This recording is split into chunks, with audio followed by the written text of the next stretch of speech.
Welcome to High Infidelity, the best cheating videos on YouTube.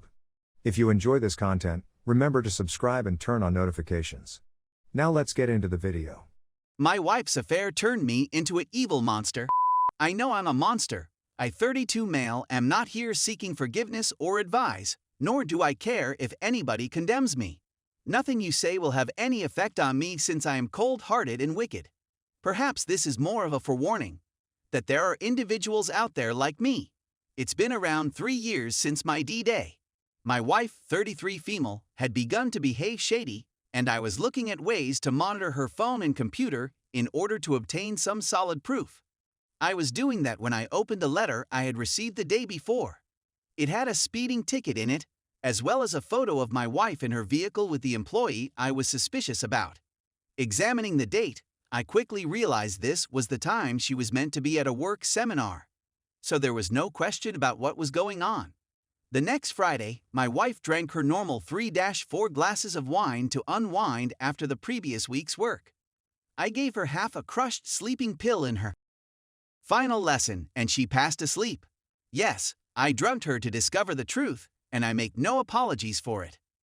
I opened her phone using her fingerprint and began browsing through it, installing spyware and downloading everything.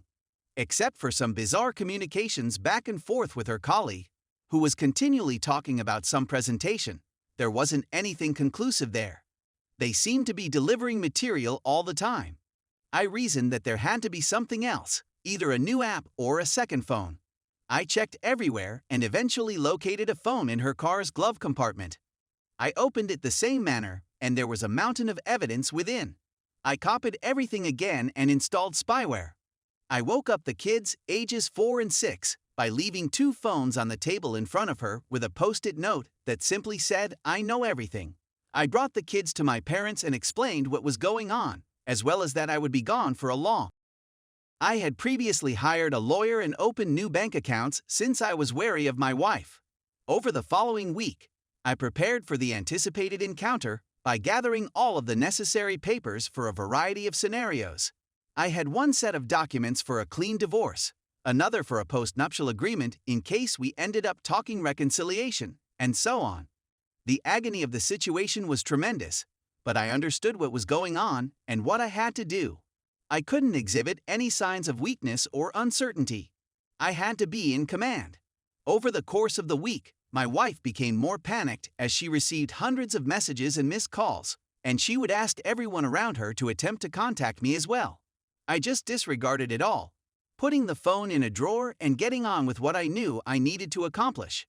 When I was ready, I texted my wife to let her know I'd be over in the afternoon to discuss. She was a complete mess when I arrived. She went to her knees in front of me as soon as I walked through the door, pleading for a second chance and forgiveness. I was having none of it, so I yanked my legs free from her grasp and just stated, "Let's sit and chat." It probably took her about 15 minutes to get to the kitchen table, and I remained emotionless. She noticed I wasn't wearing my wedding band as soon as she sat down. When I handed her the divorce papers, she burst into tears and sobbed for 20 minutes. I said nothing, and when she was finally able to speak, she claimed she would do everything to salvage our marriage. She was weeping again when I retracted the divorce papers and handed her the post-nuptial agreement. I took my time reading over my copy. Essentially, it said that I may divorce her for whatever reason I saw suitable. She was going to receive nothing from me. She will get half of what she was entitled to, but no child support, alimony, or any of my pension or assets. Custody would be split 50/50. She signed it immediately away, and I advised her she should probably consult with a lawyer before returning it to me. She said that she did not need to. I informed her that if she wanted to modify anything, I was willing to talk about it over the following 2 weeks. I never utilized the spyware for anything, but I can confirm that she has never communicated with her AP again. Then I told her she needed to make a detailed chronology since I knew practically everything. If I caught her in a lie or omission, whether now or later, the result would be an instant divorce. I gave her a week to finish it and then departed. She emailed me a big file a week later that described everything, including her reasons and justifications. I instructed her to get ready to go, printed a hard copy, and drove over to our home to pick her up. I took her directly to her AP home and stopped in the driveway. She was in complete shock and asked what we were doing there. I handed her the physical copy and told her, "You're going to admit what you did to his wife." I don't recall precisely what she said, but it was something along the lines of "I can't do this to him," or anything along those lines. I returned the hard copy, started the vehicle, and drove down the road about 5-6 blocks to the nearest bus station. I was boiling at this point because I was so mad. I told her she needed to get the F out of the vehicle. She declined, adding, "Let's chat." I believe my facial expressions told it all. She stopped talking and just gazed at me, as if she didn't know what to do. I informed her gently, "You were only given the option of choosing between your AP and your family. And you've already decided on your AP. It's not like I'm abandoning you in a ditch. Here is a bus stop. You're an adult, I'm confident you can figure it out. Of the automobile now." She got out and said, "What happens now?" Since my tone left no space for wriggle room, I simply drove away so hard that the door crashed shut. I turned around and drove back to the APS home, where I could see my wife running towards me and hear her shouting in the distance as she realized what was going on. I was planning on informing the APS wife. His wife was 5 months pregnant, and when she saw my wife's timeline, she burst into tears. Her husband dashed around the corner, only to pause for a split second before bolting through the house and out the back door as soon as he noticed me. His wife eventually divorced him and severely beat him up in court. Anyway, my wife was fretting and pleading at home as I grabbed some belongings and went. I informed her on the way out that her admitting to the wife was a test. It was a test to determine whether she had gotten over her AP and if she really accepted responsibility for what she had done. She failed the exam, and I had informed his wife. My wife's opportunity to persuade me that reconciliation was even feasible. That opportunity was passed, and there was no turning back the clock. We would divorce as a consequence of her infidelity. I leased a little inexpensive home outside of town, more of a hut, with a water heater and lights, but very little electrical heating. One of the cast iron fireplaces served as the primary heat source. It was the dead of winter, with temperatures dropping to -15 degrees Celsius at night, so I had to keep the fire burning or the house would freeze. My head basically shattered during the following 4 days in the cabin, and I began drinking excessively. The agony was just excruciating, even after being bathed in alcohol. I decided to put a stop to it at one point, so I loaded my shotgun, placed it in my mouth and squeezed the trigger with my toe. It simply clicked, and the shell was a dud. After that, I drank even more heavily, and the following several days were a haze. Several days later, when I awoke, I was in a pool of my own vomit, blood, and excrement. I got a concussion and was in excruciating agony in my arm and chest. I was terribly dehydrated and hypothermic. It took me a while to realize that I had crushed my whiskey bottle after falling on top of it.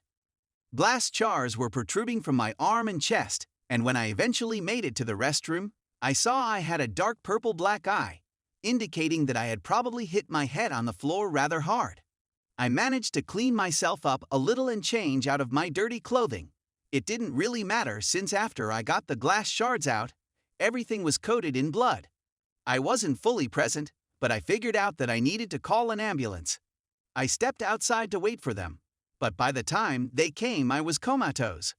My wife was still listed as my emergency contact, and I'm guessing she was phoned at some time. She was there when I awoke, continually chatting, and I replied nothing, not a single word. I returned to my small cold hut and spent the next 3 weeks recuperating. During this time, I began to understand that something was terribly broken inside me. I didn't feel anything. I didn't even miss or love my children.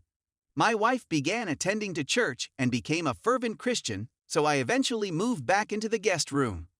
I kind of existed in limbo, with no connection to anybody. Began counseling, tried different prescription medicines, and attempted a variety of therapies. I even attempted acupuncture, but it didn't help. When I went out one evening to get away from the home, there was a group of ladies at the restaurant. They were obviously out on a ladies' night out or something. We started conversing, and one of them started flirting with me. I could tell she was married because of the indentation on her finger. which indicated she usually wore a wedding band. We ended up performing the act at a motel. I accessed her phone when she was sleeping, and she had facial ID. It didn't take long for me to figure out she was married and had 3 children. I snapped a photo of the 2 of us in bed and copied her husband's contact information. I changed into my clothes and sent a photo of myself to her husband, along with an apology note. But I also lied and informed him that his wife had told me that this wasn't the first time she had done anything like this. Then I jolted her awake and informed her what I'd done. The agony in her eyes, the terror, it was awful, but at the very least I felt something. When I got home, I informed my wife about what I'd done. I informed her in such a manner that I attempted to hurt her as much as possible. I felt something again as I saw the sorrow on her face. I was in a bad mood, but at least I was feeling something. I now do this on a regular basis, going out every 3 to 4 weeks and picking up a married lady who wants to cheat for whatever reason. I've become pretty skilled at collecting evidence, and I often capture video of it. Sometimes I may develop it into a week-long affair, but in the end, I always deliver the proof to their spouses. I'm not sure how many families have been split apart at this point, but I know it's wrong. But I can't help myself. It's a compulsive behavior that I can't break. Every time, I purposefully wounded my wife. I either tell her as cruelly as possible, or I put a used condom wrapper in my pocket. I've even had some of the ladies write me love letters, which I purposefully place in my pocket for my wife to discover. I've attempted suicide a few more times throughout the years, but I simply can't do it. When an enraged spouse drew a revolver and pointed it at my head, I placed my forehead on the muscle, smiled, and requested him to kindly do me the favor. But instead of pulling the trigger, he began weeping. My life is torturous, yet I lack the courage to terminate it. I am still married, and I am well aware that what I am doing is wrong on every level.